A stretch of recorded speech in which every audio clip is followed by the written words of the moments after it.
First of all of the people that are the tech savvy real estate firms, okay, tech fins or whatever they call them, and that are out there, the Zillows, the realtor.coms, the whatevers, all of those companies, business models are designed to prey on a 7% commission structure.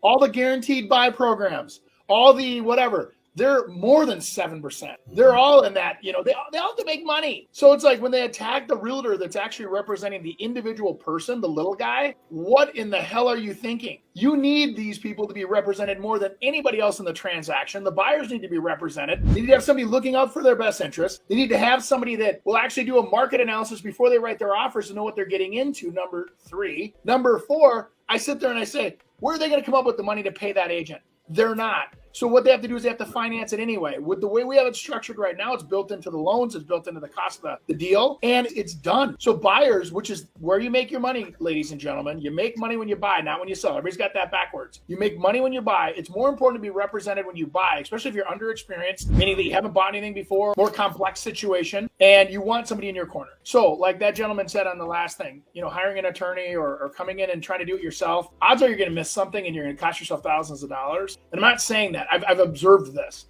I've observed where people sitting in like new construction, people come in and go, we don't have a realtor. What's the price? And guess who keeps the money? The builder, not the real estate agent. So it's like the commissions they're paid a set fee a lot of times in the models where they get the representative of the buy or the sell side. The buyer side commission subjective to if you come in with or without one. And a lot of times they won't negotiate anyway. They offer a deal. Here's the deal. If you don't have representation, the builder keeps the money. So you might as well be represented. And you might as well have somebody in your corner so that if there ever is any kind of an issue, you're there. And anybody that's ever had a challenge, Chris, I know you know this.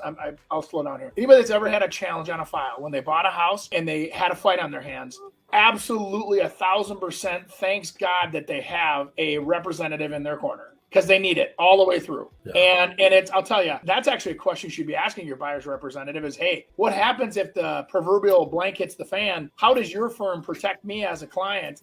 And how do we proceed together as a team? And that's the way they should be talking about this. How do we protect the consumer? Not about how to uncover the consumer and leave them exposed to the vultures, because that's all that's going to happen. I mean, these people that go online and try to buy houses direct will get screwed on price. The people that are listing these houses are going to whole hog these things. It's going to be absolutely the opposite of what they should be doing. Do you think that what they're trying to say, though, is that we're being forced to pay another agent, thus increasing the fees? And so it gets, the supposed price gets inflated. If you go look at what a house gets off the market by owner versus a realtor selling it, there's a huge difference with that. I mean, because most people will go to a for sale by owner. I mean, for sale by owners, number one, are trying to save the commission. And a buyer going to buy a for sale by owner is looking to get a deal because the seller doesn't have to pay commission. The prices go down. But I'm just wondering if what they're trying to say, this antitrust, is that they're forced to pay a buyer's agent. Yeah. Somebody went online, let's say like the Zillow or the whatever, and said, hey, I want to book a showing. Boop, boop, boop, boop. They book a showing. Some random real estate agent shows up and says,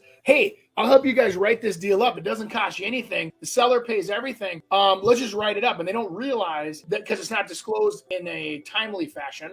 It's disclosed when they're signing 70 pieces of paper, so they don't comprehend it. And I think what's happening is they feel like there's really not a full disclosure. I'm ready for, how about let's stick up to car dealerships now too. Car dealerships should be disclosing how much they're making with nobody representing the consumer coming in. Why should there not be, anytime a consumer buys anything, it should be completely disclosed. Buyer's agents, most buyer's agents, most brokers, and I think most states require a compensation disclosure. So when you sign what you should do as a smart consumer, this is what we need to spend more time maybe on, is helping the consumer understand this, is that the consumer signs a buyer's rep agreement that says you're going to pay that agent 2.7%. Then that agent says, hey, by the way, when we go out and look at other houses, most of these houses that we look at will pay that 2.7% on your behalf so that you don't have to pay me. But if you go to a for sale by owner and they write the offer, you're going to owe that buyer's agent 2.7%. If you read the contracts, they all say it that way.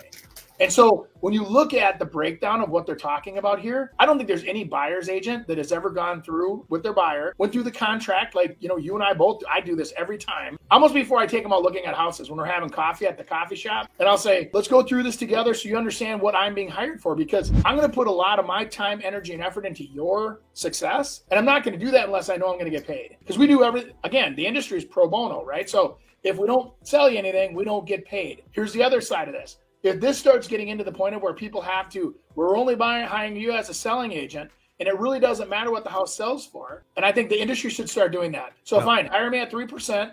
No problem. I'll be your listing agent. I'll do everything that is in this packet right here. And God bless you and good luck to you.